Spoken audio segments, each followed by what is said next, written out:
갈라디아서 3장 10절에서 18절까지 있는 말씀입니다. 저와 한 절씩 교독하시고 마지막 절 함께 봉독하겠습니다.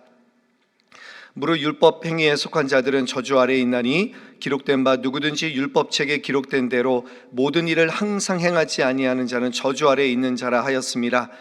또 하나님 앞에서 아무도 율법으로 말미암아 의롭게 되지 못할 것이 분명하니 이는 의인은 믿음으로 살리라 하였습니다. 율법은 믿음에서 난 것이 아니니 율법을 행하는 자는 그 가운데서 살리라 하였느니라. 그리스도께서 우리를 위하여 저주를 받은 바 되사 율법의 저주에서 우리를 속량하셨으니 기록된 바 나무에 달린 자마다 저주 아래에 있는 자라 하였습니다. 이는 그리스도 예수 안에서 아브라함의 복이 이방인에게 미치게 하고 또 우리로 하여금 믿음으로 말미암아 성령의 약속을 받게 하려 함이라. 형제들아, 내가 사람의 예대로 말하노니 사람의 언약이라도 정한 후에는 아무도 패하거나 더하거나 하지 못하느니라.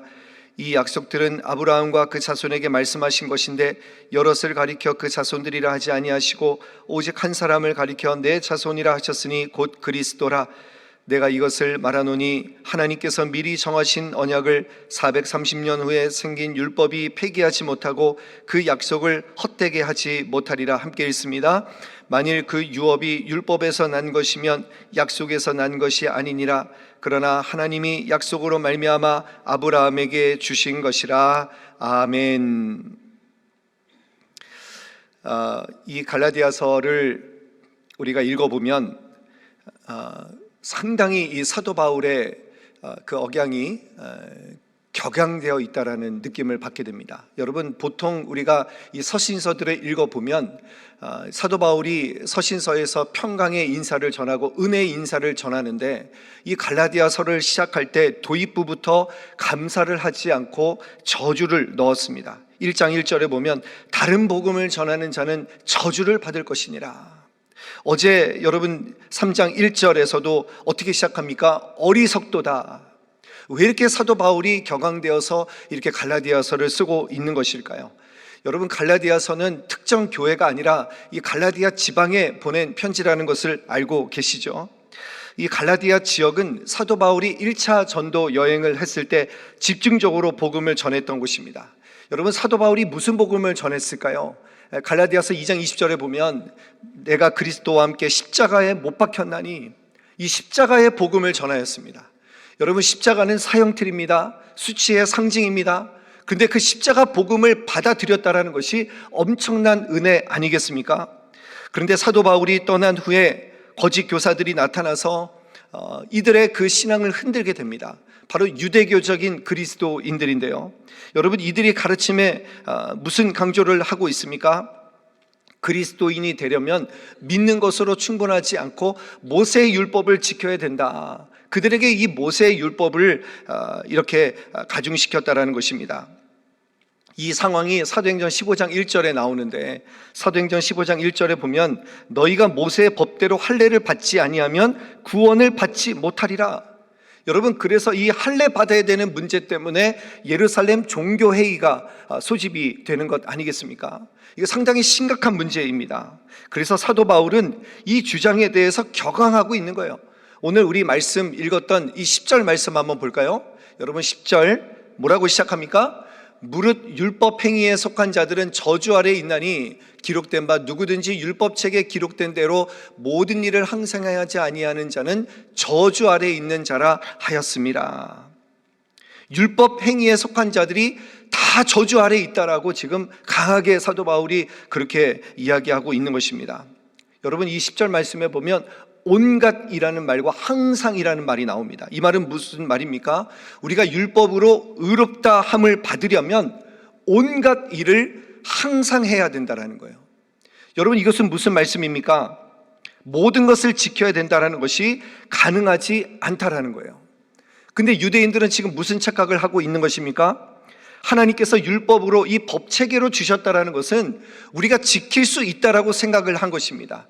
그렇게 착각을 하고 그래서 율법을 다 지키려고 했다라는 것입니다. 여러분, 이것이 유대인들의 논리이고 유대인들의 사고 방식입니다. 그러다 보니까 어떻게 됩니까? 이 유대인들의 자의식 속에 자기 의가 생겨나게 됩니다. 대표적으로 바리새인들이죠. 바리새인들은 율법을 잘 지켜보려고 아주 단단히 결심한 사람들입니다. 그런데 지키다가 보니까 어떻게 됩니까? 다른 사람들과 구별되는 거예요. 교만해지는 거예요. 그래서 뭐라고 기도합니까? 하나님, 나는 저 세리와 같이 아니함을 감사하나이다. 결국에 위선자가 되는 거예요. 그리고 예수님을 못 박는데 주축이 되는 사람들이 되는 것 아니겠습니까? 여러분, 내가 신앙생활하면서 자칫 잘못하면 자기 의가 생겨날 수 있어요. 내가 열심을 내고, 내가 뭐 이런 훈련을 받았고, 이런 양육을 받았고, 내가 이렇게 새벽 기도를 드리고, 내가 이렇게 열심으로 주님을 섬기고 있다라고 하면 나도 모르게 자기 의가 나타날 수 있는 거예요. 그래서 우리는 항상 내 자신을 점검해야 돼요. 혹시 나에게 밭씨 냄새가 나지 않는가? 이 바리새인의 냄새가 나지 않는가? 여러분, 이것을 우리는 늘 조심해야 된다는 것입니다. 야고보서 2장 10절에 보면 누구든지 온 율법을 지키다가 하나를 범하면 모두 범한 자가 된다라고 말씀하셨어요.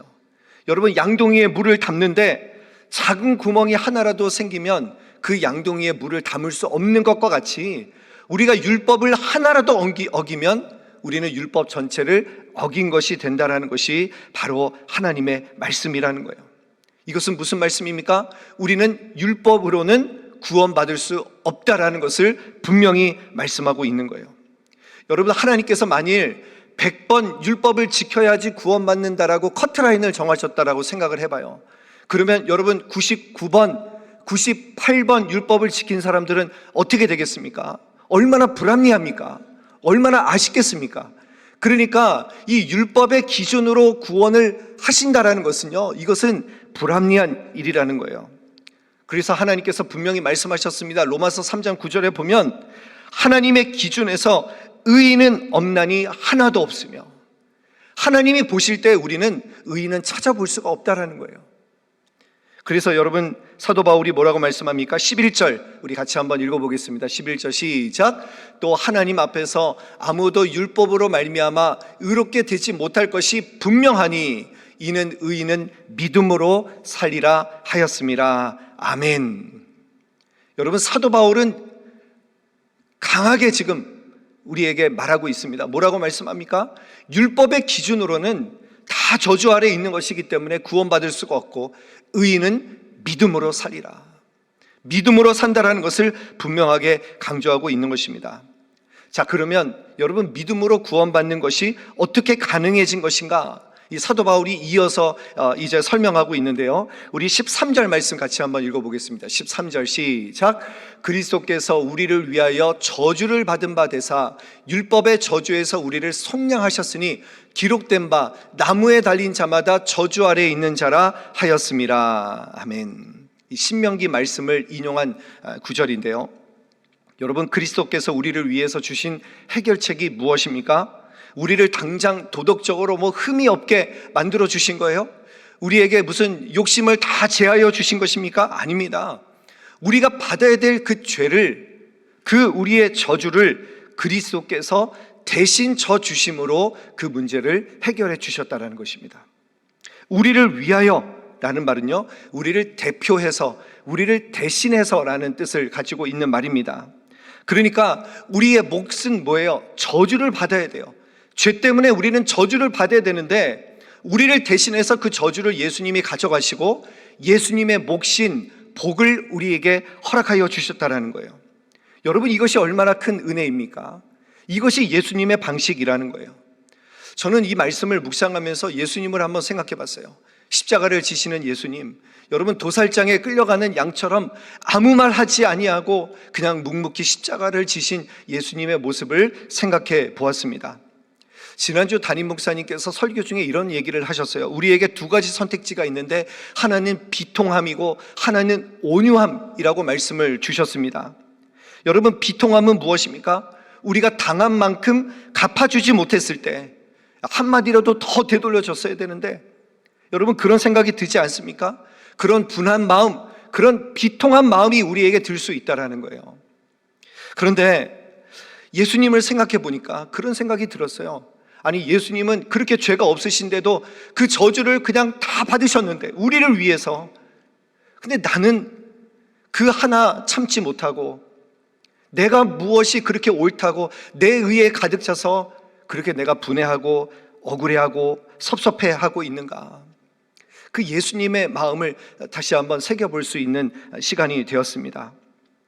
여러분, 그래서 분명하게 우리가 기억해야 될 것은 내 안에서는 어떤 의도 찾을 수 없어요. 어떤 구원받을 만한 이유를 내 안에서 찾을 수 없다는 것을 우리 모두가 분명하게 기억하셨으면 좋겠습니다. 자, 그래서 우리는 오직 은혜로 구원받는다라는 것, 이것이 사도 바울이 강조하고 있는 내용입니다. 자, 그러면 여러분 여기까지 보면 엄청난 은혜인데요, 여기서부터 이제 궁금증이 생기게 됩니다. 그러면 하나님께서 율법을 왜 주셨나는 거예요. 여러분, 율법 아래에 있는 자들은 다 저주 아래에 있다라고 했는데 하나님께서 왜 율법을 주셨는가? 이 문제에 대해서 이제 사도 바울이 15절부터 이제 내일 본문까지 이제 계속해서 강조를 하고 있는데요, 여러분 한 군데만 우리가 보겠습니다. 17절 말씀, 우리 17절 말씀 같이 한번 읽어보겠습니다. 시작. 내가 이것을 말하노니 하나님께서 미리 정하신 언약을 430년 후에 생긴 율법이 폐기하지 못하고 그 약속을 헛되게 하지 못하리라. 이 사도 바울은 아브라함 이야기를 합니다. 아브라함이 아브라함에게 주신 그 언약을 통해서 하나님께서 아브라함을 구원해 주신 것처럼, 그런데 아브라함에게 주신 언약이 먼저이지 430년 후에 생긴 율법이 먼저가 아니라는 거예요. 여러분, 그런데 이 말씀을 보면 하나님께서 분명히 우리에게 율법을 주신 거예요. 하나님이 주신 율법인데 왜 율법을 지키는 것을 하나님께서는 죄라고 말씀하시는가, 저주라고 말씀하시는가? 우리 로마서 7장 7절 말씀에 보면 이렇게 말씀합니다. 율법이 죄냐? 그럴 수 없느니라. 율법으로 말미암지 않고는 내가 죄를 알지 못하였으니, 이렇게 말씀하고 있습니다. 그러니까 율법 아래 있는 것은 저주이지만 율법 자체가 죄가 아니라고 하나님께서 우리에게 분명하게 말씀해 주셨습니다. 2021년 3년 전에 오징어 게임이라는 이 넷플릭스 드라마가 엄청나게 세계적으로 유행을 했습니다. 그런데 여러분, 이 드라마가 15세 관람가입니다. 그러니까 15세 밑에 이 중학생들은 볼 수가 없는 그런 드라마예요. 근데 그때 당시에 저희 둘째 아이가 2학년이었는데 그때 저한테 학교 갔다 오더니 그런 얘기를 하는 거예요. 아빠, 오징어 게임 친구들이 다 봤대. 나도 그거 보여줘, 그러는 거예요. 여러분, 뭐가 문제예요? 여러분, 이 넷플릭스 드라마를 보면 관람 등급이 있어요. 어떤 거는 12세 이상, 어떤 거는 15세 이상, 어떤 거는 19세 이상. 여러분, 그 법이 문제입니까? 그 등급이 문제입니까? 그 등급이 있는데도 그냥 그것을 보려고 하는 인간의 본성이 문제 아니겠습니까? 그러니까 그 율법은 가이드라인이에요. 이것이 죄다, 이것을 범하면 죄다라는 것을 우리에게 가르쳐 주는 것입니다. 율법의 역할은 거기까지입니다. 그래서 박영선 목사님이 이런 얘기를 하셨어요. 율법은 하나님이 주셨는데 믿음은 더 좋은 방책으로 우리에게 주신 것입니다. 율법은 잘못하지 않는 것입니다. 믿음은 잘하게 하려고 우리에게 주신 것입니다. 그러니까 율법은 우리가 잘못하지 않게 하려고 우리에게 가이드라인을 주신 것이고, 그리고 믿음은 우리에게 잘하게 하려고 주신 것이라고 이렇게 말씀해 주셨습니다. 여러분, 그래서 우리가 구원받은 자로서 이 율법의 문제를 무시하면 안 돼요. 우리가 구원받았다라고 해서 그냥 율법을 지키지 않아도 된다라고 하는 무율법주의자들, 이 도덕률을 폐기하려고 하는 사람들은요, 이 문제가 있는 거예요. 보네퍼가 말했던 것처럼 값싼 은혜로 여기는 것 아니겠습니까?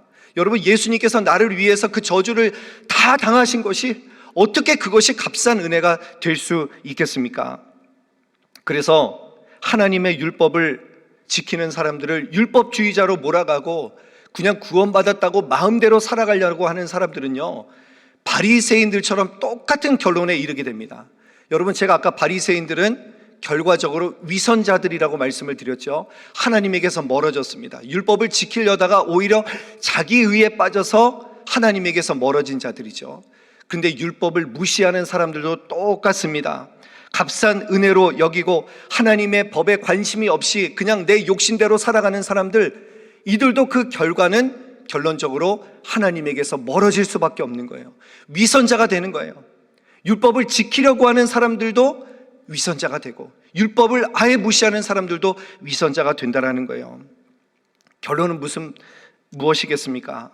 여러분, 우리가 구원받은 은혜가 값비싼 은혜라고 생각을 하면요, 우리는 이제 새로운 세계 속으로 들어간 거예요. 이제 우리는 새로운 법체계 안으로 들어간 것입니다. 이제 우리는 옛사람이 아니라 새로운 피조물로서 하나님의 은혜를 통해서 구원받은 사람들이라고 한다면, 하나님께서 우리에게 원하시는 방향대로 살아가는 것이, 그것이 우리의 마땅한 삶이 아니겠습니까? 여러분, 요한일서 2장 6절에 보면 그의 안에 산다고 하는 자는 그가 행하시는 대로 자기도 행할지니라, 이렇게 말씀하고 있습니다.